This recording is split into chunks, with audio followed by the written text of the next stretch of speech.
Hello, everyone. Today's live edition of Lockdown Guardians, if you're watching on YouTube, we're going to do a mailbag. We're going to talk about the newest additions to the Guardian system.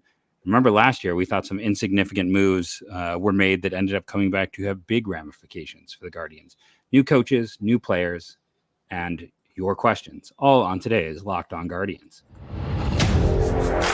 You are Locked On Guardians, your daily podcast on the Cleveland Guardians, part of the Locked On Podcast Network, your team every day.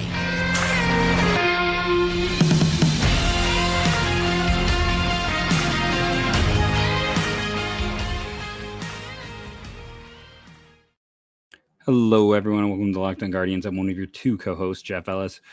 You can find some of my thoughts throughout the day over on my Twitter at JeffMLBDraft. I was primarily, back in the day, prospect and draft writer. Justin? You can find me still at GuardiansBaseballInsider.com and soon the Next Year in Cleveland newsletter. So be sure to check that out. Follow, I have to remember the Twitter handle. I think it's Next Year in CLE. That was my old Twitter handle. When I first joined Twitter, my Twitter handle was Next Year in CLE. And a college buddy of mine who was the sports director at WZIP didn't get to bring up my Zips rebuttal to you yesterday. We talked to Dan, but he's like, you got to change your Twitter handle, man. It's not professional. Next Year in Cleveland, it's not professional. And I was like, all right, fine. So I thought I changed it, and I'm like, all right, well, I'm going to use this again now that I'm moving on to a different venture. So Next Year in CLE is the Twitter handle. You can find the newsletter coming in January, but until January, you can find all my stuff at GuardiansBaseballInsider.com. It's crazy to me that someone's going to discuss Twitter etiquette or Twitter. Right. Yeah. I mean, that was like 2012. Yeah. No, I get it. But still, it's just kind of funny to think about that day and age. Should we start with the coaches? Listen, the Guardians lost Justin Toole is I know people are filling that blanket in the wrong way. But he got a big position with the Mariners. He got a massive promotion, speaks well to what he did in Cleveland. Jason Espisito is not a surprise replacement for him. I think you and I have both heard a ton of good things about him over the past few years. The fact that he was one of the main people at the alternative site in 2020, a lot of what got done with players in AAA this past year. And, you know, it's always interesting to me how often hitting coaches were unsuccessful hitters. Like, I can remember Jason Espisito as a second-round pick out of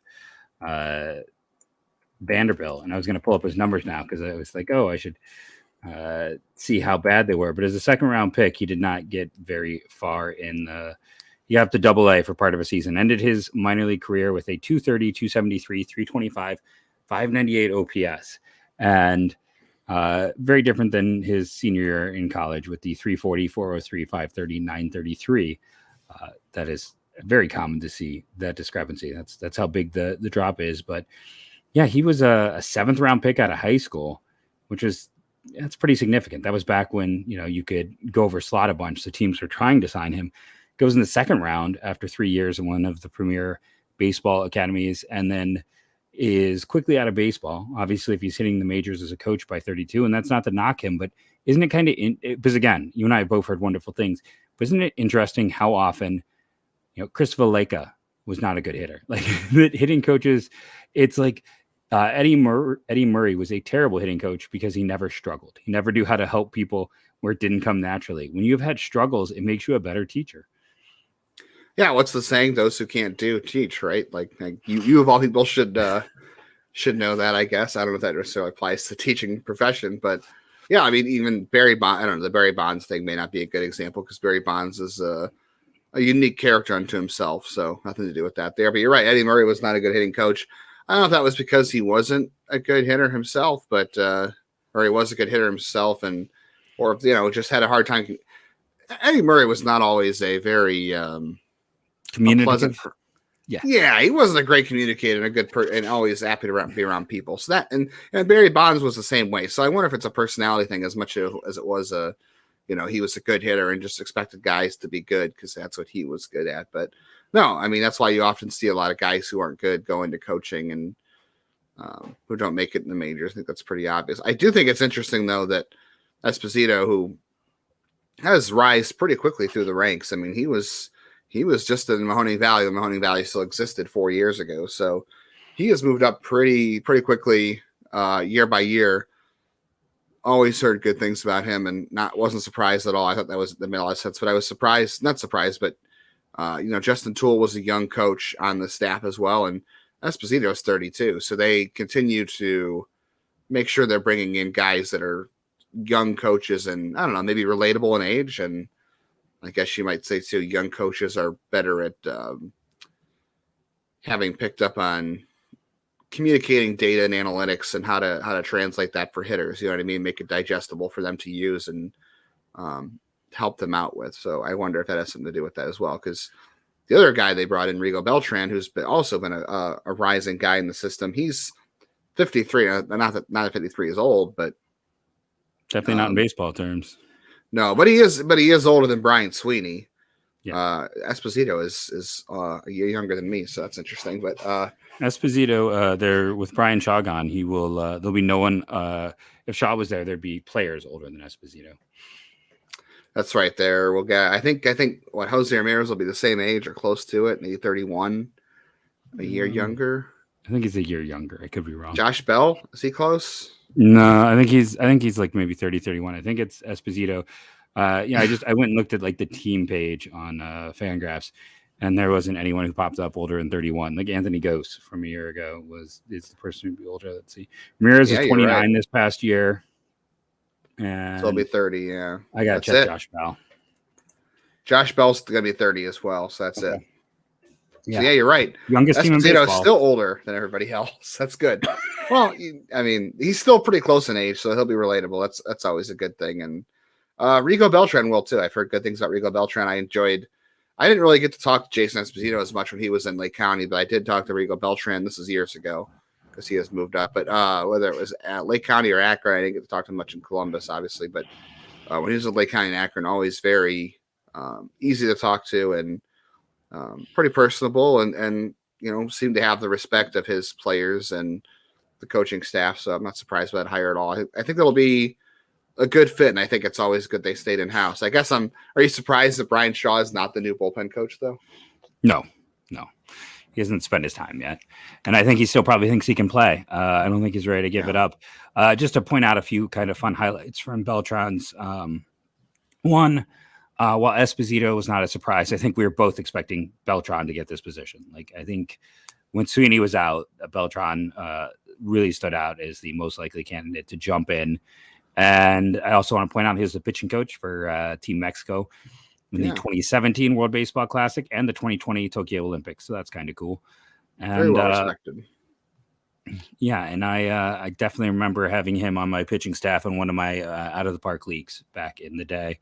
So then on top of that, they also added Hasani Torres as he's worked out of the Dominican Academy for the last 3 years. And he is going to be the assistant strength and conditioning coach because Nelson Perez, who had that job, was hired to be the major league strength and conditioning coach of the Tigers. So the Tigers rated him for strength and conditioning coach. The Royals rated him for a pitching coach, and the Mariners rated them for a director of player development. They got pretty significantly hit. And he has a bachelor's degree in athletic training from the University of Puerto Rico and a master's from which this one threw me when I read it, a master's in exercise science from California University of Pennsylvania. Yeah. I was not familiar with that, as well as a graduate certificate in performance analysis from the Australian Catholic University. He's well trained. I am not sure if those are not made up. No, I know they're not. I'm teasing, but I would just double check. This is not a Sid Finch situation with when you read those last two lines. I'm merely kidding. Everyone they hire, they do due diligence on. There's a reason why they have become the farm system for management, coaching, and everything else. Right. These are I'm surprised fantastic. they didn't give up more yet. Yeah. I'm surprised. It's a shame. Like that would be the way this team could really dominate, was if it was like the NFL, where like, I know it's only when it's a minority candidate is hired from your system, you get bonus draft picks, but imagine if the loss of coaching and or management resulted in bonus picks.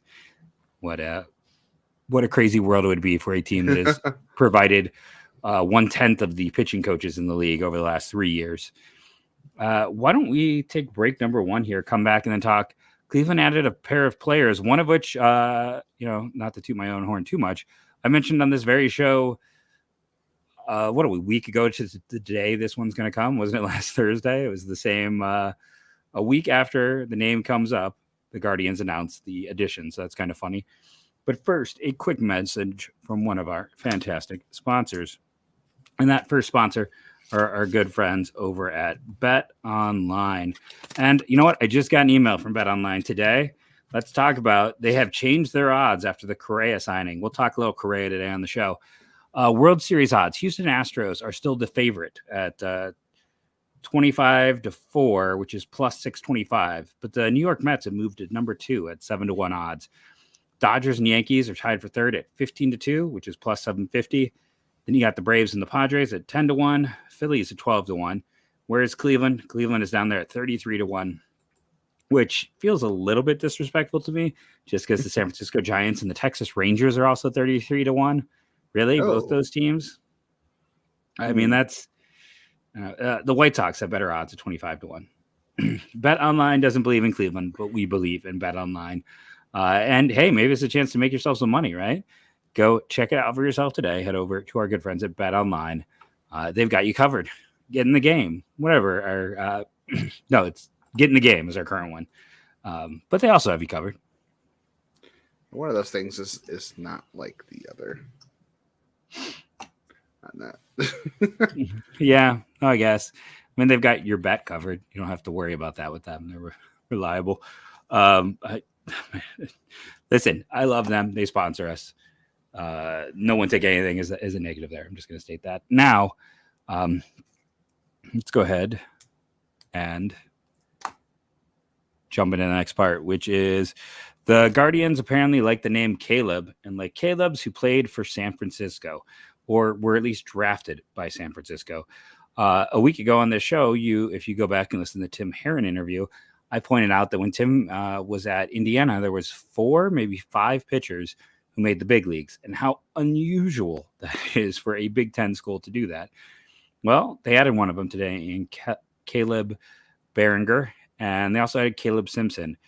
I thought there's a lot of fascinating things about both these guys. I know the first look is big. One's 28 and the other's 31. Why are they adding them as non-roster invites? 1, depth is always a good thing. You always need depth. 2, they have some interesting factors. Traits. That's the word I was going for. Traits in their favor. Do you want to talk about Baragar's trait, or do you want to talk about Simpson's trait? Let's go with Baragar first, because Baragar has a little bit of major league experience, and some of it is actually good. Unlike Simpson, although Simpson has no major league experience, but the experience from Baragar is a lot better. And he's the one that played with Tim Herron, so you might as well bring that one up first. So he is a lefty with a huge amount of vertical break on his pitches. That is what goes on here. He doesn't have great velocity. He doesn't have anything else. At points in San Francisco, he's been an effective left-handed reliever. The past 2 years, he's generated positive. Last year, he didn't get to the big leagues. But in 2020 and 2021, he generated positive WAR. And, through his major league career, he's got a 4.17 FIP, a 2.738 ERA, a K per 9 of 6.95, a walks per 9 of 3.38. He's an effective lefty. He would already be on a roster if Loogie still existed. I firmly believe that he's got, like I said, 22-inch vertical break on his fastball. It's a ton of movement. He's a great weapon against lefties. But although, ironically, in 2021, lefties had much better success against him. He did better against right-handers in 2021. Well, I'm curious to see once we get, again, maybe I'm like the person who's like small sample size because it doesn't agree with me. But hey, maybe that's why the Guardians also went for him. Right? There's some chances for him to perform, to get some opportunities, and they need some depth. We've talked about Tanner Tully has moved on. Kirk McCarty went to Correa. They had a lot of the I believe Ian Hamilton, who they acquired in that trade, also moved on. They need upper minors, depth guys, and Baragar is potentially useful. And he's had some solid performances. maybe they can help him find another gear, like San Francisco and Arizona. Logan Webb is the pitcher? Ryan Webb's the Guardians one. Logan Webb's the Giants. But like outside of him, it's not like the Giants have been great. They've had some reclamation projects, but they haven't really developed. And we'll see about Kyle Harrison. Like, he is that is a team that is not drafted well, not developed well. Patrick Bailey, Joey Bart, one can make a case over the last Hunter Bishop that over the last 7 years, they maybe have the worst first round track record in baseball. Their development is, go look at that team. It is not a team built internally. And the one year they made the playoffs. Wise, they do have Camilo Duvall. That's a good story for them.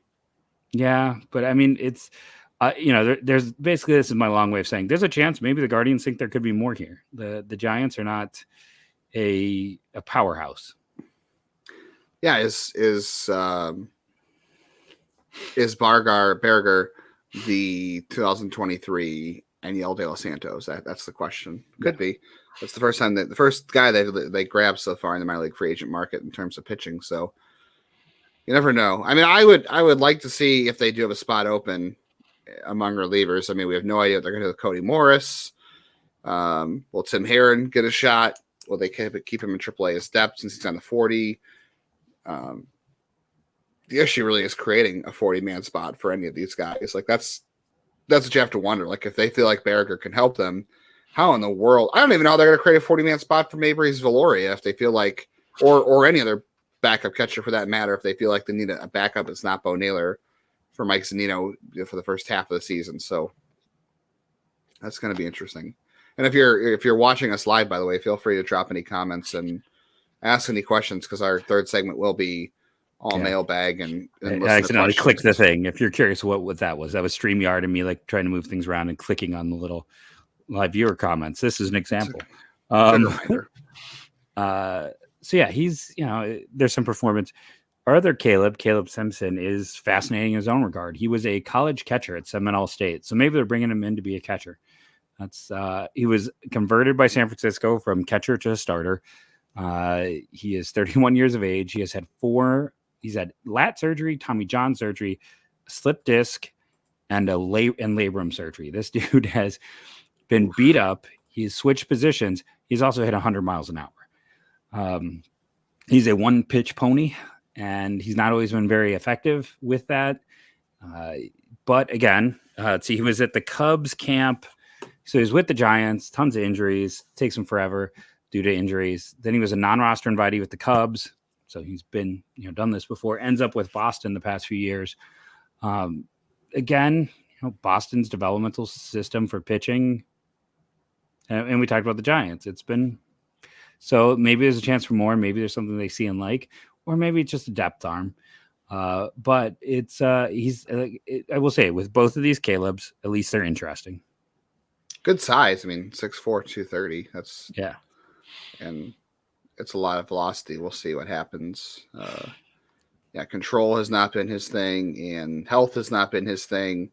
Doesn't appear to have any real secondaries that stand out, but he throws hard, and we'll see if Cleveland feels like they get something else out of there. But like you said, at least it's AAA depth for now, or maybe they just need guys in camp that are going to fill it out so they don't overwork any of their pitchers that they are going to be on the 40 or anybody else. Like, can't be overworking the Cody Morrises and the Nick Sandlins and the Logan Allens or the Gavin Williamses. You want to make sure they don't extend themselves too far in spring training.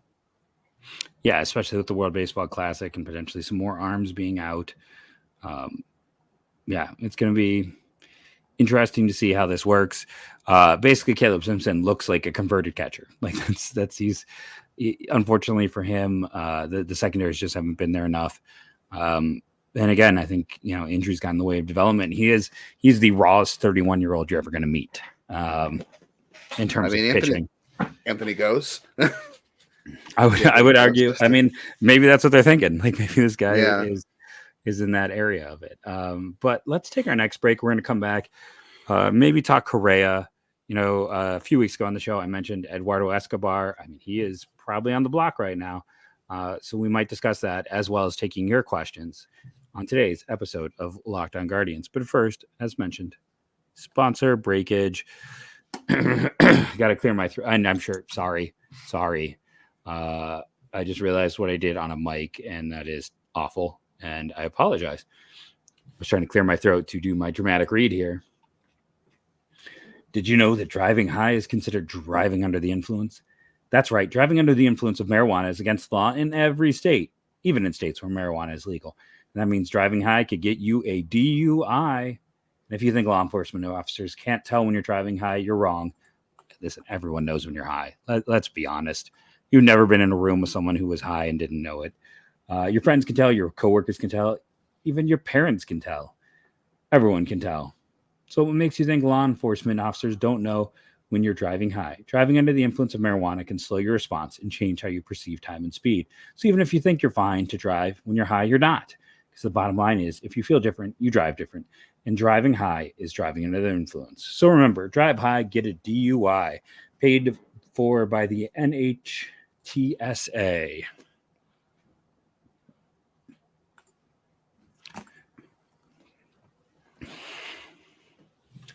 Mailbag. All right. Let's. What do you want to start with? You want to start the longest question? I got two more since I retweeted it. So we got five total sitting here. All right. I don't know. Do you want me to dive through the new ones? Yeah, let's see. I haven't seen those, so you can spring those on me as a surprise if you like to do.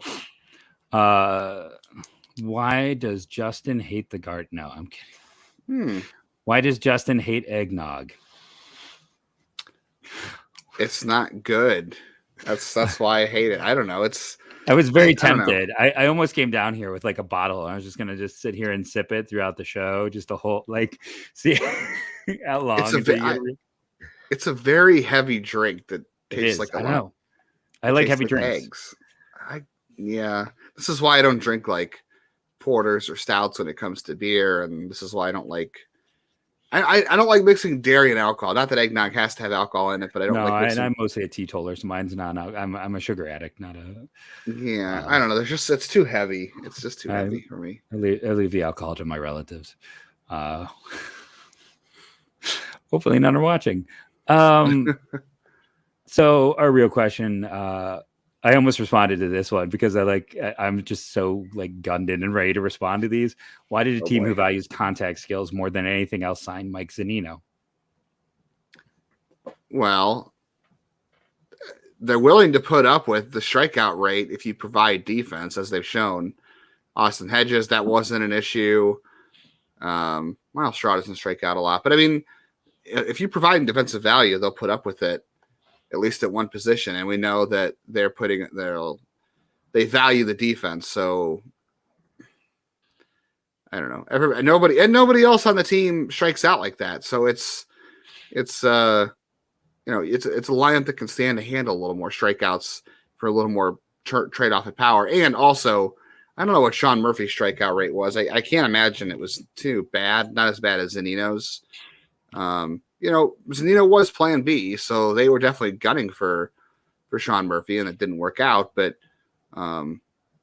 it's a lineup that could still handle it from one spot. And if you're getting, I don't know, they evaluate catching differently than every other position. So that's why the defense comes first, and everything else is secondary. So just want to quickly say thanks to Derpy50 first, who's commenting, and that was from @JackPowers22. Bottom line. He's an equal defender, maybe better if he's healthy, and he strikes out 7% more while providing potentially twice the offense. And the catching market is awful. If you get right down to it, it's like there's a reason why they didn't want Vasquez when Omar Narvaez when he went. Danny Jansen I think was too expensive, and Alejandro Kirk isn't really a catcher. He's not going to stay at that position. They were very limited with their choices. So yeah, he was the best of what was there. When will from Silencio Bob at DR Wepler Cleveland, when will Rocchio reach the majors and play next to Jimenez, creating a dominant middle infield? I'll go first and say he won't. He'll be traded.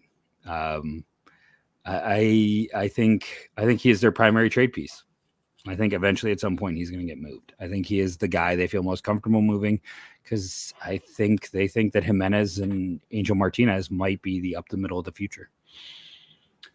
Yeah, I could see that. Also because they're going to sign Ahmed Rosario to a 8-year, $200 million extension this offseason. Obviously, that's how the shortstops are going, and they clearly don't want to get rid of Ahmed Rosario. So Ahmed Rosario's not going anywhere, unfortunately. I don't know if that's going to be true or not. We don't want to start any rumors. Yeah, but, no, Rosario's, I think, going to finish the year with this team unless a trade comes out of nowhere. So Rocchio is stuck. He's buried. And, when you look at what was talked about for Murphy, they were like, okay, we're not trading the big three arms. We're not trading Valera. They weren't trading Naylor. The only blue chipish type of guy left was Rocchio. So it's clear they were pushing Rocchio in that deal. There's no one else who even qualifies.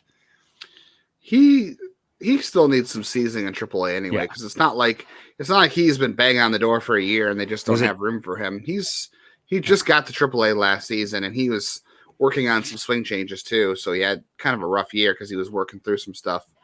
So he still needs the whole year of AAA anyway, truthfully. I mean, not that I don't think he could handle it, but I also do worry about, like I said before, I do worry about there being some Ahmed Rosario to his game. I think because like I said, Ahmed Rosario was a highly rated defender by most scouting outlets, and he has obviously not turned into a plus defender. He's mostly been a average or worse, and offensively, he hasn't quite panned out like everybody thought. And I think Rocchio has, some similar aggression type approach, and he is a switch hitter, but there's some similarities there. So I could see them moving him for sure. I do personally like Angel Martinez better than Rocchio. Maybe not. I'm close to feeling that way, though, I will say. I like the bat more, and I think the overall fit in Cleveland for Angel is better long-term because Jimenez can play either spot. But I think Rocchio's defensive ability...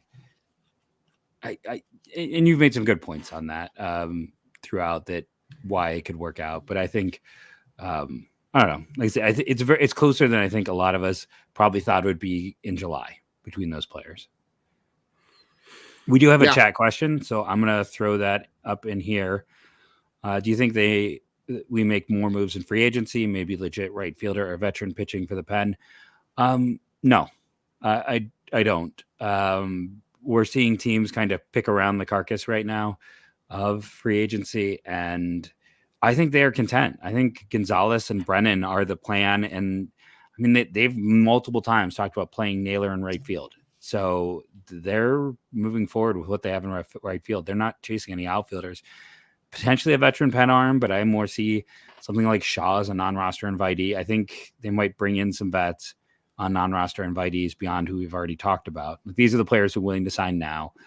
We'll see some non-roster invitees closer, but I think this is the roster they got. And as we talked about many times on the show, there's not a great trade market right now, and it's probably going to take till midseason when teams fall out of it. So I think this is the Guardians team you have. Yeah, I agree. And they're not going to sign a major league free agent as a reliever. They just don't do that as a rule. It's always a risky proposition. Like we said, Boone Logan was the last one. Well, okay, if we don't count Brian Shaw, Boone Logan was the last one, and it was a disaster, right? So they just don't do that. I was so excited for that edition. That pen is going to make this pen. I mean, Fulmer's interesting. I think Fulmer's going to get paid, and Cleveland's not going to pay him. I like Fulmer, and I like Andrew Chafin. I'm not saying they wouldn't be good fits. It's just this team does not sign major league relief free agents. They just never have. It is a big risk. There's a reason why it costs so much, and it's always a risk. But I've been saying they need to add another relief arm. I know, like I said, these are young pitchers in the bullpen. Bullpens are volatile no matter what age. Anything could happen. You remember the 2005 bullpen for the Cleveland Indians? They had Arthur Rhodes and Bob Wickman, Rafi Wright, Rafi Left. They had Bob Howry. Great bullpen, right? Yep. Bob Howry turned into a comp pick. He was so good that year. But the next year, almost everybody comes back except for Bob Howry because he moves on to the Red Sox, I believe. The bullpen was terrible. Anything could happen with that stuff. You just never know. So I do think they could use another reliever. I just don't think it's going to come from free agency. The price has to be really good. And again, there's no roster fodder, Jeff. There's no roster fodder. They can't make room. But I would say they'll probably I wouldn't rule out adding another catcher somewhere, whether that's a major league deal or a minor league deal. I think they're still shopping for a backup catcher. I agree with you there. Bob Howery came from Boston. He left via the Cubs. We have more questions to take. No, there's no way they're going to take one more thing in here before we take our break and come back and continue on the YouTube side of it. They're not taking Chapman. They don't go with those types. I mean, Puig was about as controversial as they've taken in the last 10 years. And he didn't even have at that point, it was mostly like, oh, he's a bad teammate. Like that was before everything else was Puig came out. And yes, issues with Trevor Bauer while he was here came out later. Issues with Callaway came out later. But they're not going to, they're not going to take someone who's already got the dirt on them. They didn't want Chapman in 2016 when they were sniffing around for relief help at the deadline, and they got Andrew Miller. They were not talking about Chapman at all. There was reports they were calling, but they were definitely not interested. So that will not be happening. Yeah, we're going to take a break. We still got a few more questions and the Correa situation. Not a break. We're going to end the audio. You can jump over to the YouTube and continue the party. Party, obviously, since we're doing a live stream, is going to continue here as well. And hey, you're going to get to watch most of this without dropping ads, because with the live stream, we found some things. Maybe we'll discuss that in the bonus part of the show. But thank you all for listening, rating, and reviewing, downloading. It helps. We're taking off Friday and likely Monday as well, giving ourselves some time with the holidays. I hope everyone else enjoys theirs. I might throw up some shorts here or there because those are short. But if anything happens, we will, of course, convene an emergency as best we can session and figure it out. But thank you all for listening, rating, and reviewing. We are, in terms of our overall YouTube count, we are inching higher, 1,141. So thank you all. Remember to rate and review. And you can now follow, I guess, on iTunes. So do that as well. And go Guardians, go.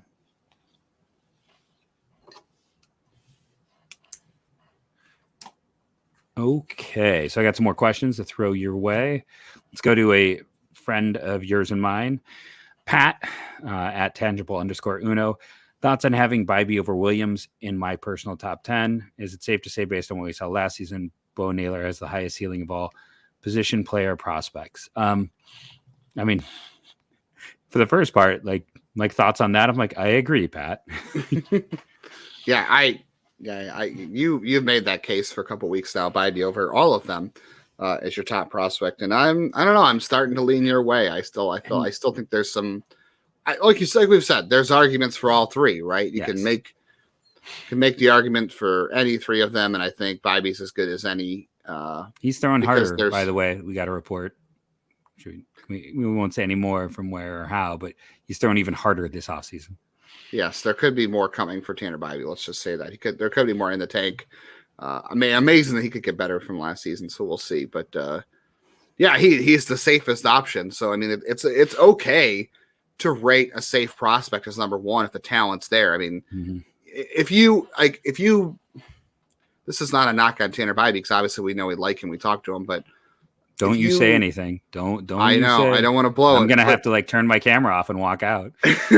If you got the 100 percentile outcome for Espino, Williams, and Bybee, obviously Espino is number one. The best possible outcome as a player that people are projecting. Obviously Espino is number one, and then I don't know, Espino. I guess Williams is number two, Bybee is number three. That's just what it is. I think. Agreed. But players don't. It's a big risk. So that's why it's okay when you feel like the floor is as high as it is for Bybee. You could still match the talent level and say he's safe.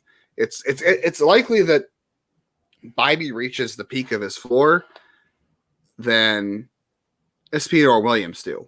And because of the gap in something like that, right? An Espino gap, you can't even see it. But Bybee's is you could start saying something around at the 80th percentile marks, Bybee might be the better one, because there's just not as much. Espino has such room to fail and has such room to also be potentially the best pitcher in baseball. But there is a greater risk due to mechanics and injuries and other things. But there, you can definitely say at the 100th percentile, I agree, Bybee's third in that group. But as you move down, I'm like is it at 70 where he becomes one? It's definitely before 60, but I feel like it's 70, 75. As for things in chat, I guess we also got is Naylor the high? I don't know if Naylor's the highest ceiling. He's kind of like 55 everything. Like he's actually in some ways more high floor than ceiling. Like he's got unusual speed for the position. He's got good power, not great power. DeLauder is probably the ceiling guy in the system right now. That's what I was going to say. I think DeLauder is probably your highest ceiling guy in the system. If it works, he's Matt Kemp. Set position players. Yeah, right. But among position players, Espino.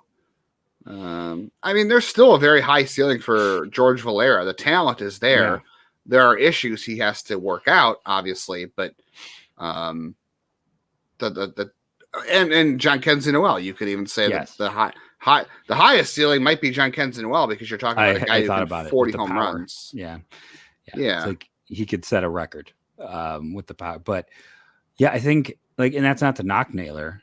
I think in many ways he's more of the safe guy. He does everything well and nothing great. He's a dilettante. I can't think, but the master of none, skilled in all, master of none. And I say that as someone who was repeatedly given that label through my life. So I consider that he's part of the brotherhood and of those types. And it's useful. Like for him to be able to do everything is useful. So I don't want to knock that. In terms of 2 quick chat questions, I'm not going to put up the one about Guards Fest. No, we're not. I don't live in the area, so I can't speak for Justin, but I don't know if they gave media tickets or not, but we definitely are not on that list. I will not be there. I've taken my dad in years past. I might take him again. Depends on how well he's moving. I might take him just because it's fun to take him and do baseball stuff in the winter. But as far as covering as a media member, no, I've never done that and probably never will. And that's okay. Yeah. I don't need to. And then do we experiment and bring up Espino this year? I don't see. I think like August is a reliever. I wouldn't put it past like that kind of late season, what they've done with guys like Salazar and other ones in the past. I think it's potential. I don't think he's someone you're expecting before like August, but I could see him as an August call up. Yeah, I think after last season, they are going to treat him with the utmost of kid gloves. So I have a hard time believing he is going to be at a point with his innings. They're going to cap his innings next year. He'll probably start the season on like a pitch count, and he'll have a pitch count all year. I think they'll treat him with kid gloves. And again, it's going to depend on how the season plays out. But there's no roster fodder, Jeff. There is no room to put all these guys. They got to add them at the end of the year, anyways. Though they do, and they did that with Curry and Gaddis and Brennan anyway. So and Naylor. So they moved everyone. I mean, Martinez and Heron, and who am I blanking on? Was the third? Like, I mean, they only there's only 3 guys left. Yeah, it was a trade, but yeah. Okay, so maybe the roster spot doesn't matter as much as I'm saying it does, but I think they're going to treat him with kid gloves, and I understand why, so I don't think it's going to be happening. From Chuck22, Chuck, which is at Chuck, 63, 61, 89, 10. I was recently on their podcast. Pair of really great dudes over there. I don't know if they tagged me in that one. Now that I'm saying, I'm like, I don't think I promoted that. I hope I didn't miss it. So if you gentlemen are listening, when that one can retroactively tag me. Sometimes I miss things to young children. I'm going to adapt his a little. So he had more starts this year for the Guardians. Gaddis, Morris, Pilkington, or Curry. Let's rank them. I think Morris is 1. I hope Morris is 1. That's my hope. I'm concerned about the health and if they put him in the bullpen. So I want to say for the Guardians' sake, it's Morris. I don't know if that's necessarily going to be true, but the hope would be Morris, number 1. 2, Pilkington, because as much as I think he would be a lefty relief weapon, they seem to be going out of their way to add other lefties to block him from that role. And he has experience stuff now. Yeah. They have nobody in AAA. Like they don't have any Adam Plutko's. They don't have. I'm trying to think who else has filled that role in the past, but Kirk McCarty has moved on, so. They don't have that guy in AAA you can just call up as a spot starter for a doubleheader or a an injury, but that was Pilkington last year, and he did a good job with that. So yeah, I'll say Pilkington number 2. So how do you separate the next two, Curry and Gaddis? I'm going to go with Curry because he threw more strikes last year. Obviously, look, Gaddis got the call for the Houston start. I think that was a little impromptu just because of the scheduling. So he got caught off guard there a little, and that's also a rough way to make your debut. And then the White Sox start, he was kind of thrown to the wolves a little bit there too, because they were just trying to keep their pitching in order for the next couple of weeks. And also, I think a lot of people felt like he was tipping his pitches against the White Sox that day as well. Yes. But I like both of them more as relievers long term, to tell you the truth. But I think Curry throws his stuff for strikes, and I know Gaddis throws a little bit harder and probably actually has 3 pitches where I think Curry has 2 pitches. But I'll take Curry in the short term, Gaddis in the long term, I suppose. But yeah. Was that a comment on Curry's height? The short term. Oh, I man. Well, one is significantly taller than the other. So Hunter Gaddis, if you have not, well, I interviewed him last year. You can find it. He looks like in the offseason he should be trying out to be a Browns offensive lineman. Dude's 6'6", 240, and Curry is 6 feet under 200. So it's hard to find two different guys.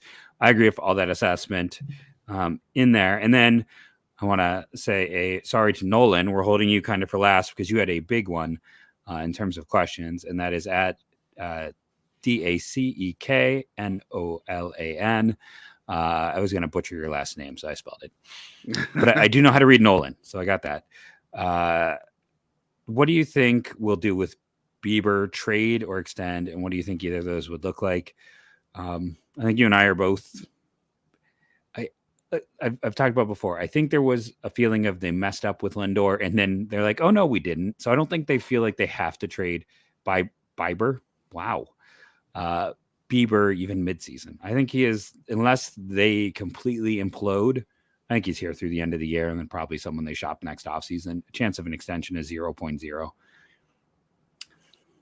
Yeah, extension I don't think is going to happen. And what did I say? I said it like a month ago on this podcast. I gave you a date of when he'd be traded. I forget what the date was. I'll have to go back and listen. Wasn't it in November? Wasn't it a November date? No, it was like January. Was it? Okay. It was a January date. So he'll be a year from now. He will still be a Cleveland Guardian, but 13 months from now, I would say he'll be gone. He'll be. I don't know. Whoever misses out on Shohei Ohtani next offseason, who I don't know. I don't know the starting pitching market next offseason, but whoever misses out on Shohei Ohtani between the Dodgers, the Angels, the Giants, who will swing and miss at him again next year, like they do every other free agent apparently. The Giants don't have anything to give the Guardians though, but the Dodgers and I don't know. The Angels don't have anything to give the Guardians either, but unless you want to go on their Taylor Ward rant, but I don't know. Darvish Dodgers. do much for you. Trevor Bauer. Well, I don't know who's touching that one, but Kershaw and Morton. Lance Kershaw. Lynn. Kershaw has 2 landing spots every year. It's the Dodgers or Texas, and Texas just Adam signed Wainwright. I think he's going to retire. Yeah, no, there's not a lot. Syndergaard again. Who was the second one? Darvish. He's going to be like 38. I'll say whoever misses out on Ohtani goes trades for Bieber, because I don't think Darvish, given his age, is quite in the same. No, it's not. I mean, next year's free agency is not. I guess Scherzer as well, but that is hitting free agency. Yeah. As is Marcus Stroman, Martin Perez. You could, it's a. Oh, there's the one. There's the big name, Julio Urias from the Dodgers. Ooh, okay. Ooh, and Aaron Nola with the Phillies, and Lucas Giolito, and Blake Snell. It's just I was looking at this based on salary. So so Shane Bieber will be a Padre next January. That's the obvious position right there, because they're gonna. I'm sure by then Lesko and like Jake Cronenworth, and because the Padres like to trade guys who are getting close to free agency as well. So. Works for me. But yeah, And then his next question, if we were in charge of the front office, how would you guys tackle the problem where we have so many prospects that are close and don't have spots? What would some trades look like involving prospects or guys who would clear up a spot for playing time? Why don't you lead off? I feel like I'm hogging our time today. Yeah. The hard part is, like we said it today, we've said it in past podcasts, there's nobody to trade with. Like, and Ken Rosenthal of The Athletic even wrote this. The reason the trade market is so stagnant right now is because you have the Reds, the Nationals, and the Athletics, who are the only teams that are quote unquote rebuilding. And the Nationals have absolutely nobody to trade at this point. Their roster is stripped down. It stinks. Oakland has traded its last real piece. I mean, maybe they'll look to trade Ramon Laureano during the season. Seth Green, right? No, Seth Brown. It's a color. Yeah. It's one of those colors. Seth Green was a TV show guy. Yeah. Yeah, he was on Buffy the Vampire Slayer, and then he did. I mean, I love Robot Chicken. I can nerd out on that as well. If we need some nerd content for today. There's some other movies we probably shouldn't mention on here that he's been in. I think Austin Powers, right? Yeah. Oh yes, of course. That's the obvious one. But Oakland, okay, so they've got Seth Color, last name. They have Ramon Laureano, and I don't even know if you can count AJ Puck because I'm not sure they're at the point where they have to trade AJ Puck. So it is Brown. I mean, Tony Kemp maybe at 31, but what does he net you? But those also aren't like guys that Cleveland can really piece together a package for. That's and it's like Cole Irvin might have value as like a back end lefty, but that's not what Cleveland needs. And there's Trevor May is going to be their closer after they gave him that extension or that contract. Trevor May will be on somebody else's team come August 1st next year. I can tell you that. Maybe it'll be the Guardians. I don't know. I don't know if that's a good or a bad thing. That might mean that the bullpen needs help and they could be in trouble. But like, okay, so Oakland has very limited pieces to trade. The Reds, I don't know. The Reds have anything to trade at this point? Like, who's left? They're not going to trade Jonathan India. Not going to trade Stevenson. No, they're not going to trade Stevenson. Nobody wants Michael Moustakas' contract. Nobody wants Joey Votto's contract, much as I love Joey Votto. Nick Senzel has no value right now. Because he's never been healthy. He's never hit. He hasn't done. Their pitching rotation is all a bunch of kids. Their bullpen has a bunch of retreads, and I mean, maybe they would consider Justin Dunn, who they got in the trade last year, because he's 27. That's not helping anybody. But he's not. He wasn't great. I think they've already said they're not trading Alexis Diaz. Not yet. No, it's like maybe Lucas Sims and TJ Anton would be good relievers. I love TJ Anton. I would love to get my hands on him, but he's good. Well, he's 29, so like he could be. Yeah, so he's no different than David Bednar. He's a late emerging back end type. And the Pirates, obviously, like there's the whole Brian Reynolds thing, but they're asking for a lot for him. And I'm sorry, I'm just not willing. I don't feel like Brian Reynolds is as good as the hype says he is. And obviously he's been a little up and down over the years that he's been up. Are you really going to empty your farm system just because, hey, we've got all these prospects, got to trade them somewhere, so let's overpay for Brian Reynolds? Like, this is not how this franchise operates. And I know he was asking, how would we do it? I wouldn't either. I'm not overpaying for a guy that's like, yeah, look, Brian Reynolds is a nice player. There's no, I'm not saying he's not. It's just he's not a superstar, and I'm not emptying the tank on Valera, because you have to trade Valera. If you're going to go out and trade for an outfielder, you have to trade Gonzalez or Valera, and you have to trade, one of the pitchers, maybe Brian Rocchio. I don't know, but I'm not dumping the big prospects out there for Brian Reynolds. Sean Murphy was the guy you should have been willing to do that for, except for the pitchers, and then Matt Olson last offseason was the fit. There's just no teams out there to trade with. Like, I don't really know.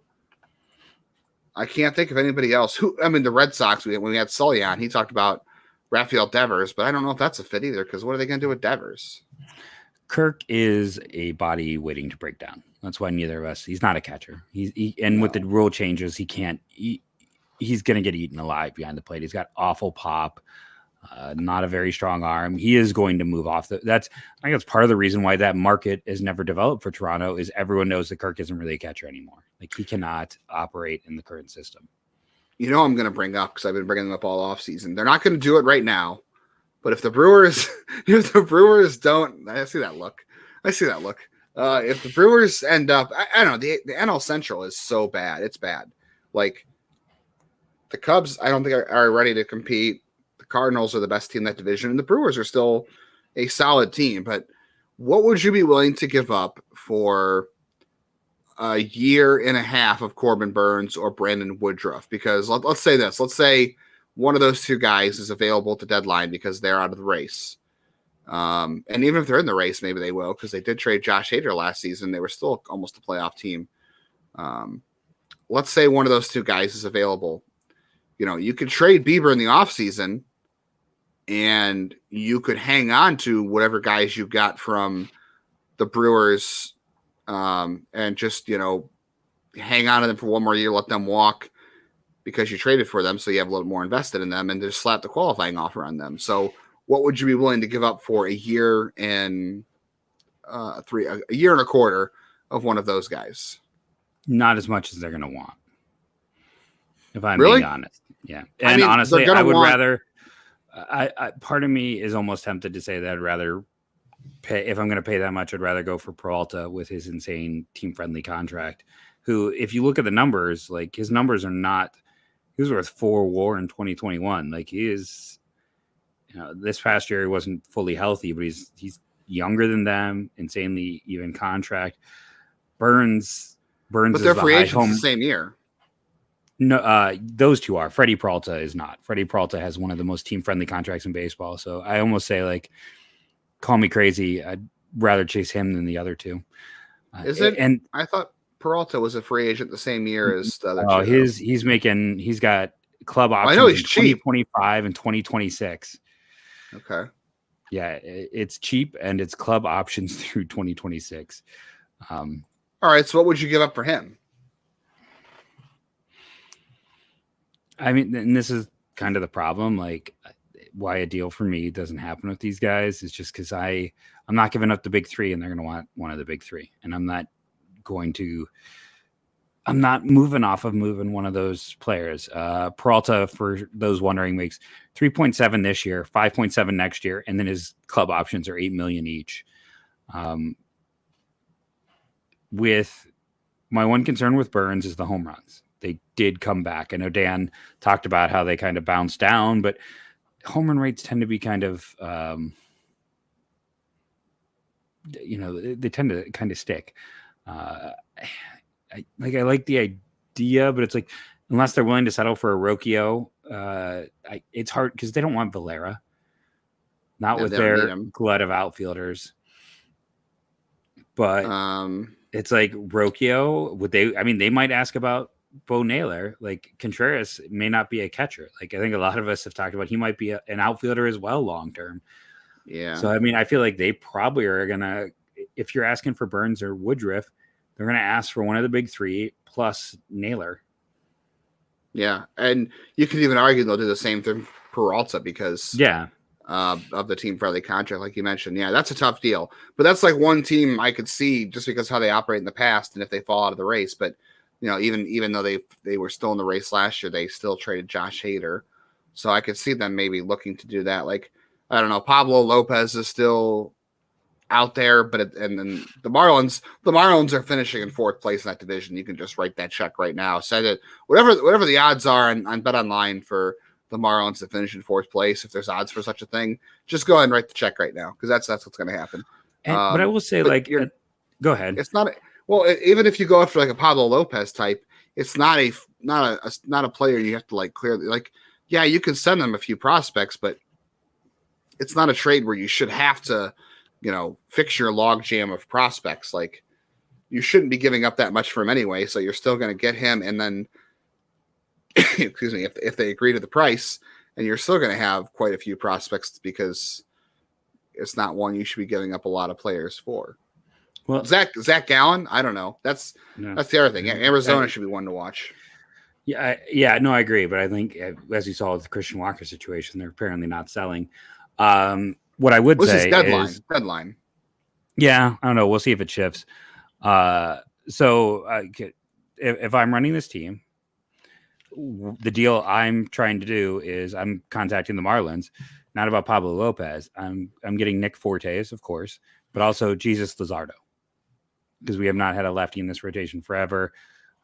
Logan Allen's probably more back end if it works out, but if you can put together a deal, and I listen, I love Will Brennan as well, but if they demand a center fielder, you could, there's a chance to, or maybe you can convince them on Valera.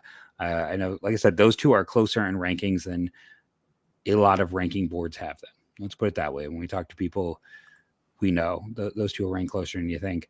So yeah, it's like if you can get that guy, and so if Zadina bombs, you still got Fortes as a backup. He can be the in-between guy. And even once you have Naylor, then you have, as we've seen with the Braves and other teams, you want two good catchers anymore. It gives you a good catching alternative. It gives you a young lefty on the upswing who's not going to be a free agent until I'm going to cough. So let me bring back Nick Enright while you're at it. Yeah, he's not going to be a free agent until after 2026. And last year he was worth 2.2 WAR in 100 innings in just 18 games started. So I didn't realize they turned him around so much. Jeez. Yeah, I mean they're good at pitching development. So like if I'm going to go there and if I'm going to talk about and that's the team that could talk about a Rocchio. That's the team. It's like Brennan, Rocchio. They might want another infielder. That might be like Freeman. It might be like Gabby. But it's like if I'm trading those three pieces and maybe something more, that's what I'm looking in to try to get. And then I'm gonna take a moment and be Willie here and say, honestly, the other thing I would be looking at is competitive balance picks. I would be trying to really raise my draft strength, the stranglehold the money and everything else I have in this draft by trying to acquire as many of those competitive balance picks as I can. Now that we know what they are, I would be sitting there trying to work deals with other teams to try to get more comp picks. It's like, I was looking, the Marlins have a comp round A pick. So I'd be trying to get Fortes, the first round A pick, and Luzardo. And I would be willing to trade 4 to 5 guys. And you make that deal. And if you trade like 3 who are on your 40-man now, it gives you a net +1, and you get a comp pick, and you get a guy who can be a lefty center part of your rotation for 23, 24, 25, 26, 4 years of control. And you get a catcher for 5 years who is used to being a backup and has some interesting metrics. And you get a late first round pick to add. I would be doing that right now. Like I would be taking those guys that are closer to the fringes, and it's like, okay, Colorado Rockies, you guys make horrendous trades. Which one of our kind of, guys lower on our roster would you maybe take for that pick? Like, it's like, I love Curry and Gaddis, but if you can do Curry or Gaddis and another kind of that tier prospect, or even both, and get a comp B pick, that's a higher value than they were as draft picks. You've already increased your overall return. I don't know. That's my thoughts. Yeah. Elias Diaz. I mean, that's what you're talking about. Colorado too. I wouldn't mind grabbing him. He's got a very affordable contract over the next 2 seasons as a backup. I know he just signed it with them, but if you're talking about grabbing some guys, he'd be an excellent backup under that contract. They just traded Connor Joe, who I know imploded after I did a whole podcast on why the Guardians should trade for him. But like, he was really good for a half there, and good enough another team wanted to go get him. So yeah, I mean, like I said, I would be trying to add like 4 comp picks, because like honestly, if you add 2 in the first and 2 in the second, you own this draft. I mean, you in Seattle, because Seattle already owns it. Yeah. But trading for those in the past, it was like, do you remember? Was Ryan Webb the pitcher who pitched for Cleveland for a bit, who was like effective? He'd been with like Florida and Baltimore, and when he went from Baltimore to the Dodgers, essentially the Dodgers took him and gained a comp A pick for like taking his $3 million salary, a $2 million salary. Traditionally, these picks have gone pretty cheaply. Cleveland gave up their first rounder for like $3 million from Seattle. But if you get 2 bonus picks there, that adds like $3 million to your pool. All of a sudden, I mean, they could they could float a guy to them who's a top 10 talent, like, you know what, Cincinnati did last year. So that's my idea. Yeah. I would also be willing to trade a pitcher. I know I've seen this floated around by Ken Rosenthal about the Brewers being interested. I know I keep going back to the Brewers being interested in a pitcher. I'm trying to think of who it would have to be, but they said that they were willing maybe to trade Joey Weimer for a pitcher. I would definitely be interested in seeing what it takes to get Joey Weimer. I know Cleveland doesn't need more prospects, but you could in theory throw a major league pitcher, a prospect pitcher, and a position player their way in that kind of deal as well. Because Joey Weimer, to me, if they're willing to move him for starting pitching help, I would be like, okay, Cal Quantrill, is that interest to you? Logan Allen, like pair those two together. Maybe they like Oscar Gonzalez as a replacement for Weimer or Will Brennan. That's how much I like Joey Weimer. So I don't know if they're trying to add pitching right now, like pitching that can help them now in the future. I wonder how much value Joey Weimer really has. But I know I saw that floated by Ken Rosenthal. They are not going to trade Jackson Chourio or Sal Frelick. So I don't know. I wonder what Joey Weimer's trade value is. And then the other one we discussed off air. We're already over an hour. Hey, it happens. I had the Locked On Orioles host reach out to me like, would Cleveland trade a starter? And I said, yeah, Plesac and Savale I think are potentially gettable. So it's like, what would the cost be? And Baltimore has a weirdly top-heavy system, but I kind of settled on I would flip them Plesac for their Comp B pick, and Maverick Hanley, on top of having an awesome name, is a biomedical engineer from Stanford who's a big chess player. Like, just fits perfectly in with what they have. He was Rule 5 eligible. No one took him. He's not a big name prospect, but a good athlete, some interesting numbers, and this team needs catching depth. So, that was a deal I was going to float to whenever I do the crossover with, not like the big crossover, but just hop on for a segment and discuss it. But yeah. Again, comp picks. I think I started banging that drum 2-3 years ago, and I'll keep banging it because I think you could own a draft. I think you could legitimately float top 10 talent, having known agents through the years, knowing how this works. Teams get very spooked about guys refusing to sign. I think you could make a few small trades and end up with a really good player because you have the pool to do it. Should we talk about Carlos Correa because the Mets just traded James McCann to the Orioles? They finally cleared. They found a taker for James McCann and his salary.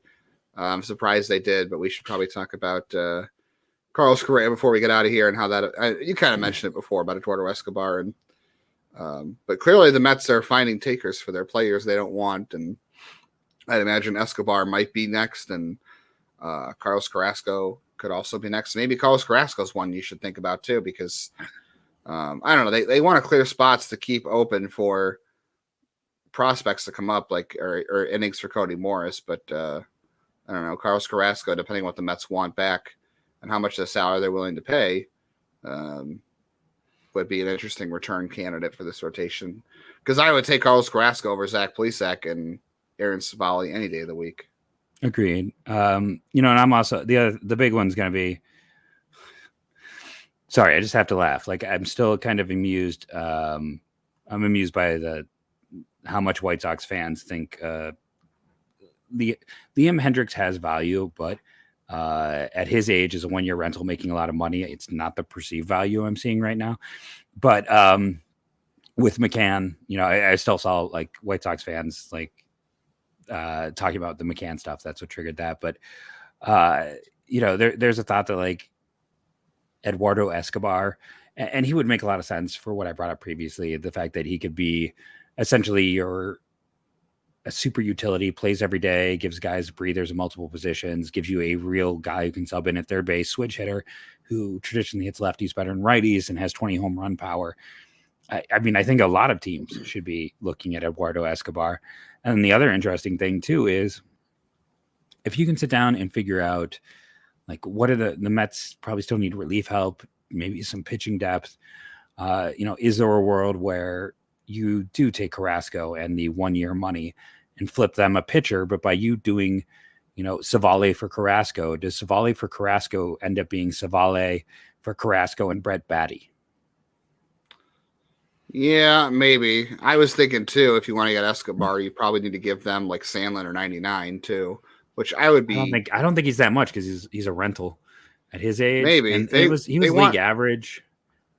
They want relief help. I don't know. So who in this bowl? They're going to want major league relief help. I don't know. Yeah, but I don't know. I would think, like I said, I'd be like, Santos? you have Morgan, De Los Santos. I think it's lesser tier guys. Like 99 should net you the equivalent of the Teoscar deal. So that's fair. And I think it's more that. Yeah, and I think NEL more than 99 might hold value because of all the luxury cap stuff, where 99 is more expensive. Pre-arb, yeah, they're roughly the same age, but NEL still pre-arb. Yeah, I could see that, but I like you've been saying, Escobar makes sense.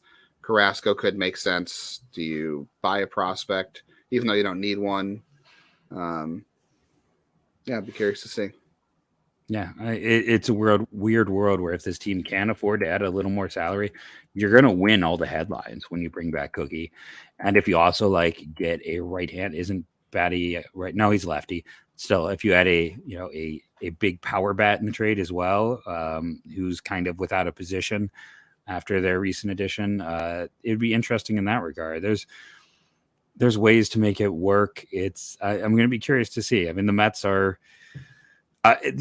So everyone's talking about how this changes everything. I almost wonder if less teams are going to want to spend because, and I don't think I explained it well on Twitter, you're going to get such a fat check from the Mets luxury tax that if you're another team that hits a luxury tax, you're losing millions of dollars from the luxury tax and from not getting the Mets money. So I'm almost curious to see if this ends up taking some of those owners on the fringes and discourages spending. And the one rule here, but what people should really be mad about, some people are saying, oh, baseball's broken. This isn't going to work. This is, they need to fix baseball or a salary cap. The one rule that's not even enforced is luxury tax money and competitive balance, stuff like that. It's supposed to be spent. Yes, it's supposed to be spent on the roster. But you know what? That rule doesn't get enforced. Rob Manfred isn't checking. There's no rule that says that. Like it is a rule, but there's no like checkpoints for that rule. So when the Oakland Athletics are getting a revenue sharing check, although I think they were dinged in the past for this and they didn't get. Yeah. They got caught. Out of it. Yeah, they did get caught. So sometimes it's enforced, but for the most part, it's not. So you have all these teams who are not spending their revenue, their CBT check or whatever it is on players. They're just pocketing it. That's your first problem right there. I don't care who spends how much money, truthfully, because let's be honest here. The owners have the money. None of these guys are writing checks that they don't have. Like if they're offering these contracts to Carlos Correa and Dansby Swanson and Xander Bogaerts, they have the money. They're not writing it because they don't have the money. They have the money. At the same time, I'll also acknowledge that, okay, Steve Cohen has the money for 10 Ferraris, right? He's spending like he can afford 10 Ferraris because he can. And then you have the Dolans, let's just say, because it's Clevland Guardians. They have the money for 3 Ferraris. So they still have enough money for 3 Ferraris. That's not as much as 10, but 3 Ferraris is pretty good. But the problem is they spend the money on like 5. Well, I was going to say like 5, like a couple, like 3 Volkswagens, Instead of getting 3 Ferraris, they're spending on 3 Volkswagens. Nice car. 3 of them's great, but they're not Ferraris. I don't know. That's my point. So everyone's like, oh, all the owners have money. Yes, all the owners have money, but there are tiers of like the gap between Steve Cohen and the Dolans or Bob Nutting from the Pirates, who honestly should sell because all of his money comes from the newspaper business, which has been dead for years. Makes no sense for him to have this money, but there's tiers. So all the guys have money, but there's tiers of how much money they have. And, Steve Cohen is up here with his Ferraris and everybody else is down here with their Volkswagens and their Mercedes. Like, still great cars, still expensive, but it's not here. So, I wish more would be done to enforce the actual rules that happen, because I don't care if Steve Cohen wants to spend $400 million on his payroll, then, God bless. I don't care. Just everybody else needs to be doing what they should be doing. And hopefully that's what happens, but hopefully the rules get enforced when teams don't spend those checks on their players. They just pocket them. No, there's definitely things that need to be done. We are super long, so let's call it a day, an evening, a holiday. Thank you for listening, rating, and reviewing, downloading. That all helps. Thank you for making us your first listen.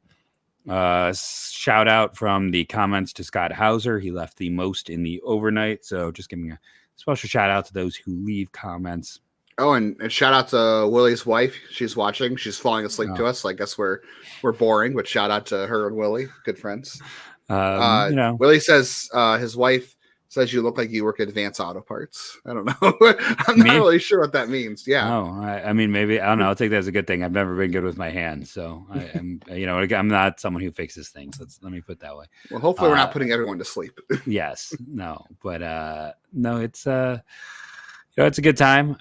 We appreciate everyone. Have a happy holiday, no matter what you celebrate. And yes, yeah, we'll be back talking Tuesday? about probably Tuesday, and just talking about anything there is to talk about. And there was a point in time where Justin was like, I don't know if we're gonna have enough questions for this show, and 70 minutes later, here we are. I gotta stop saying that. I always say, how are we gonna have enough to talk about? And then we're here for like an hour, and then it's like, okay, well, I guess that's it. Yeah. So an extra stuffed edition, since it's the last one of the week. Hey, if you're like, hey, you're going away for 2 shows. Well, this one was the equivalent of almost 3 shows. So hey, it balances, right? Thank you all again, and go Guardians, go.